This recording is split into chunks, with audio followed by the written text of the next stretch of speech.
थोड़ा देख करके आपको सचाते हैं, थोड़ा सोचते हैं कि ये पवन गुप्ता जी फिर आ गए, फिर मांगेंगे।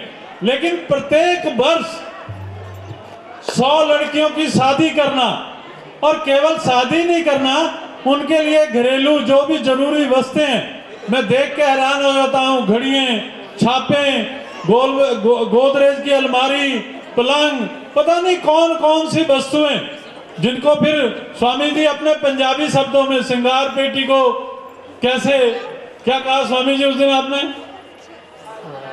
श्रृंगार पिटारी। श्रृंगार पटारी, मतलब उस जो बोझ है उसको भी हल्के फुल्के अंदाज में उठाना। ऐसे स्वामी अगर धरती पे हैं तो वो धरती के बोझ को कम करने का प्रयास कर रहे हैं, धर्म की स्थापना करने का प्रयास कर रहे हैं। ऐसे स्वामी नहीं, आपने शंकराचार्य जी महाराज को भी देखा, उन्होंने दान मांगा तो कौन सा दान, उन्होंने आपसे क्या चीज की मांग की। इसलिए आप स्वामी जी को भी ध्यान से सुने। गुरनाना मंडी से आए हुए स्वामी जी विशेष रूप से आपका उद्बोधन करेंगे। स्वामी सूर्यदेव जी महाराज। सभी उस परम पिता परमात्मा का मुख्य नाम ओम का स्मरण करेंगे। सभी लंबा श्वास भरें और ओम की पावन ध्वनि का उच्चारण करें। सभी लंबा श्वास भरें। ओम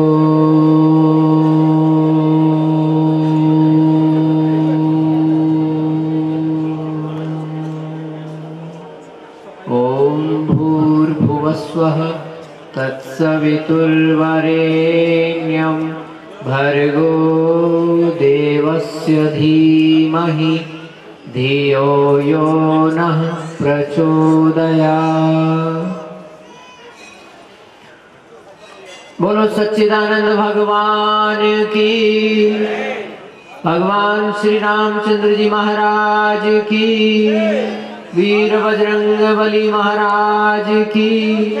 बोलो रे भाई सब संतन की, बोलो रे भाई सब भक्तन की। मंच पर विराजमान हमारी परम श्रद्धेय परम पूज्य शंकराचार्य जी की पावन पीठ, मंच पर उपस्थित हमारे परम श्रद्धेय सभी संत महापुरुष, हमारे विद्वत जन और इस पंडाल में उपस्थित मातृशक्ति और भद्र पुरुषों, आप सबको सबसे पहले मैं बधाई देता हूं कि आज हम सबके प्रिय श्री पवन गुप्ता जी का वो संकल्प जो इन्होंने शुरू किया था, आज उसको 10 वर्ष पूरे हो गए। बोलो बजरंगबली महाराज की। परमपिता परमात्मा ने कुछ लोगों को ऐसा दायित्व दिया होता है कि वो धर्म की रक्षा के लिए आगे आते हैं। अपना पेट संसार के सभी जीव भरते हैं। संसार में कोई ऐसा प्राणी नहीं है जो अपना पेट भरने में सक्षम ना हो। कोई ऐसा कीट पतंग नहीं है, कोई ऐसा पक्षी नहीं है, कोई ऐसा पशु नहीं है जिसको उस ईश्वर ने अपना पेट भरने का सामर्थ्य, शक्ति ना दी। उसके साथ साथ वो अपने द्वारा पैदा किए हुए जीवों का भी भली प्रकार से पालन करने में सक्षम होते हैं। परंतु मनुष्य और उन पशु पक्षियों में, उन कीट पतंगों में क्या अंतर है? अगर एक सड़क के ऊपर 10 गायें जा रही हैं और उनमें से एक गाय किसी गड्ढे में गिर जाती है तो वो 9 गायें मिलकर उस एक गाय को गड्ढे से नहीं निकाल सकती।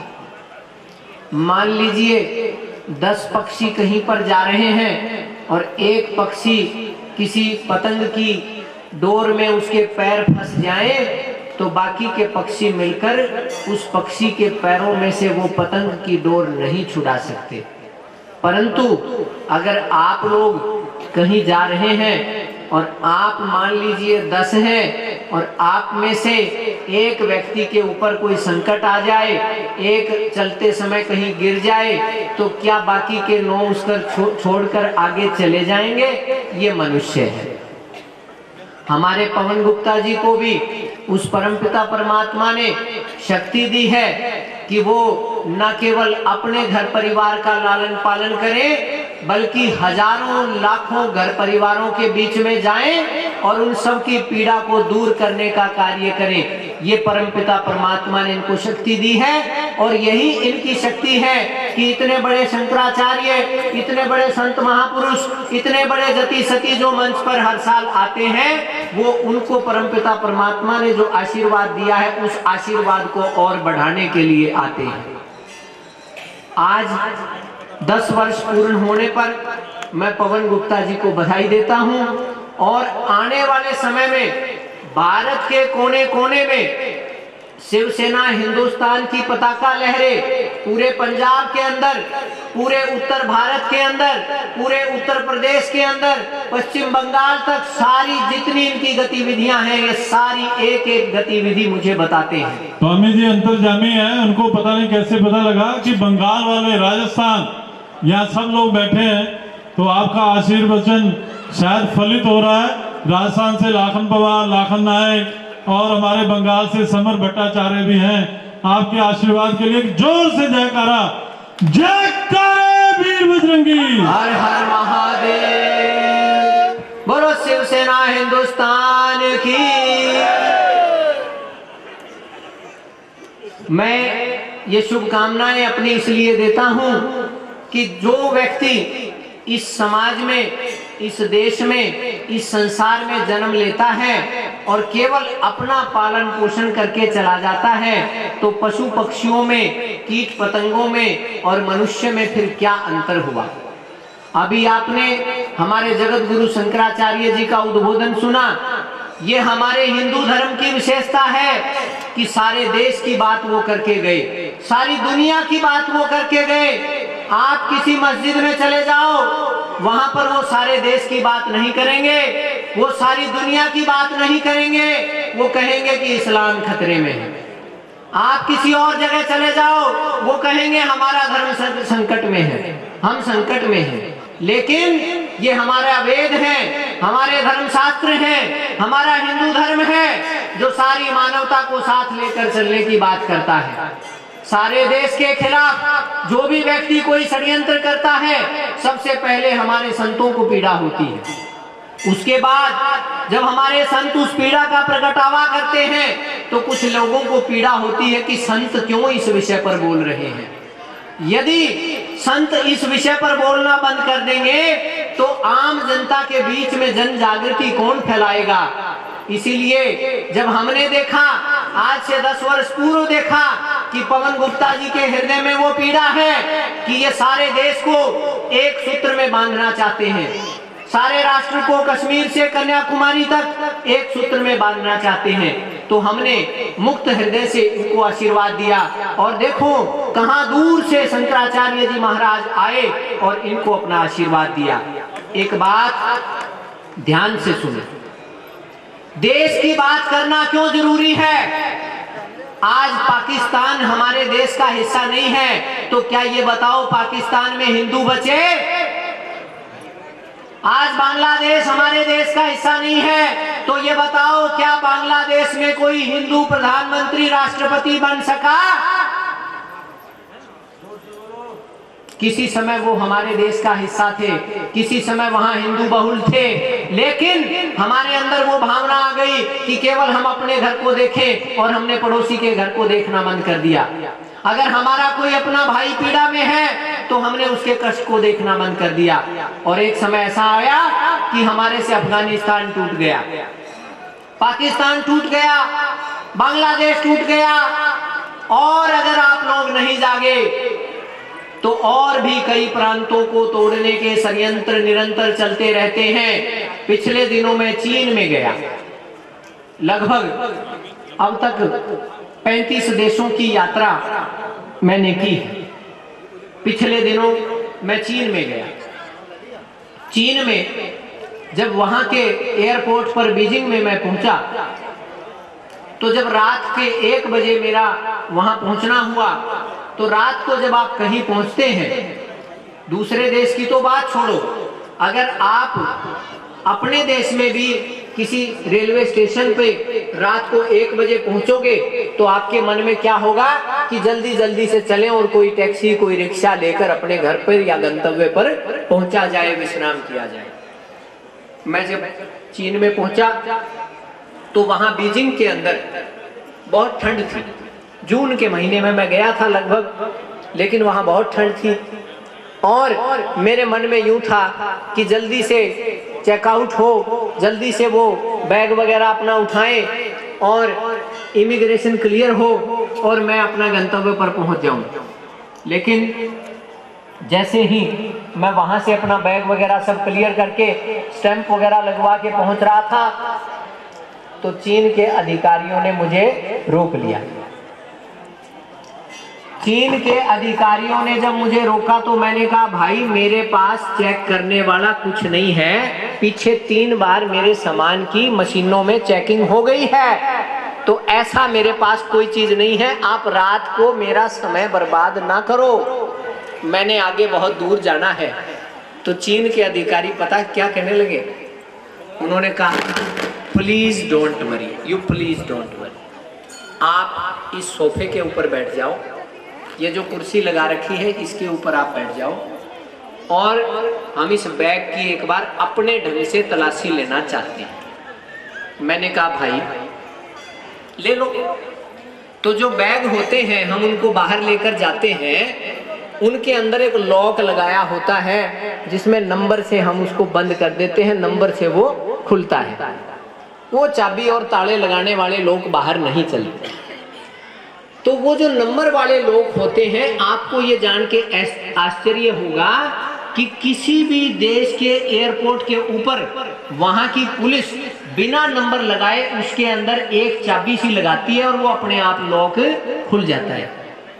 ये नए बैग अब सारी दुनिया में एयरपोर्टों के ऊपर मान्य कर दिए गए हैं। उसके अंदर आप वो वहां की जो पुलिस है, प्रशासन है, वो चाबी सी लगाएगा और वो अपने आप खुल जाता है। मैंने कहा, यार ये तो कमाल है, मेरे नंबर सारे फेल कर दिए इन्होंने। मैं वहां बैठ गया, उन्होंने मेरे कपड़े उठाए एक तरफ रख दिए, उसमें कोई थोड़ा बहुत कोई चूरन वगैरह था, थोड़ा वो उठाया एक तरफ, कोई चेकिंग नहीं की उनकी। मेरे पास में 5 धर्म की पुस्तकें थी, 2 हिंदी संस्कृत में थी और 3 लगभग अंग्रेजी में थी। 2 अधिकारी आए, एक बहन, चीनी बहन अधिकारी और एक भाई। उन्होंने एक अंग्रेजी की किताबें देखने लग गया महाराज श्री, और एक हिंदी की किताबें देखने लग गया। और देखने भी कैसे लगा, वो जो शीशा सा होता है ना जिससे अक्षर मोटे मोटे नजर आते हैं, वकील साहब बैठे हैं, क्या बोलते हैं उसको, मैग्नीफाइंग लेंस। उस मैग्नीफाइंग लेंस से वो उन अक्षरों को देखने लग गए और यूं पेज पलटने लग गए। धीरे धीरे धीरे धीरे उन्होंने सारी किताबों के पेज पलटी और मेरा 1 घंटा खराब कर दिया। जब 1 घंटा उन्होंने 5 किताबों की चेकिंग कर ली, तो वो मुझे कहने लगे, बैग उन्होंने बंद कर दिया और मुझे कहने लगे, अब आप इसका लॉक लगा दो। मैंने कहा, खुला तुमने था तो लॉक भी लगाओ। कहते नहीं, लॉक आप ही लगाओगे। मैंने कहा, भाई मेरा 1 घंटा खराब हुआ, 2 बज गए, अब 1 घंटा मैं और खराब करूंगा। ये बताओ तुमने इन किताबों में क्या ढूंढा? मान लो कोई स्मगलिंग की चीज, कोई नशा पता ढूंढना होता तो मेरे कपड़ों में देखते, उस चूरन वगैरह को चेक करते, कोई दवाई बूटी की, मान लो कोई जुकाम वगैरह की दवाई इमरजेंसी के लिए रखी होती है, उसकी चेकिंग करते। तुमने इन किताबों में इन मैग्नीफाइंग लेंस के द्वारा क्या देखा? तो आपको ये जान के हैरानी होगी, उन्होंने कहा, हमने आपकी किताबों में ये चेक किया कि क्या आप चीन के खिलाफ कोई प्रचार सामग्री लेकर तो नहीं आए हो। मैंने कहा, फिर आपने इतनी देर में ये 5 किताबें पढ़ ली? बोले नहीं पढ़ी। मैंने कहा, फिर मेरे से पूछ लेते कि क्या इसमें कोई चीन के खिलाफ प्रचार सामग्री है। कहते, हमने एक एक पेज के ऊपर जल्दी जल्दी ये शीशा सा घुमाया और उससे हमें ये पता लग गया कि इसमें तो चीन शब्द ही नहीं है, ना अंग्रेजी में चाइना शब्द है और ना हिंदी में चीन शब्द है। तो फिर हमने कहा इनके पास कोई ऐसी सामग्री नहीं है जो चीन के खिलाफ हो। मेरी समझ में उस दिन एक बात आ गई कि ये सारा चीन इतना शक्तिशाली कैसे बन गया। मैंने कहा भाई हमारे देश में तो यूनिवर्सिटी के अंदर बुलाया जाता है कि तुम्हें पढ़ने का हम खर्चा देंगे, और भारत के खिलाफ अगर कोई गाली निकालनी हो, वंदे मातरम के बारे में बुरा भला कहना हो, जनगण मन के बारे में बुरा भला कहना हो, तो हमारी यूनिवर्सिटी में आकर कहो, जेएनयू में आकर कहो। और फिर एक दो हमारी सड़ी हुई मानसिकता का नेता भी उनके समर्थन में जाएगा और कहेगा कोई बात नहीं, तो बोलने की आजादी है, कोई बात नहीं। मैंने चीन के अधिकारियों से पूछा, मैंने कहा अगर आपको कोई प्रचार सामग्री चीन के विरुद्ध मिलती तो आप क्या करते? वो कहते हम यहीं से आपको वापस बिठा देते और आप दिल्ली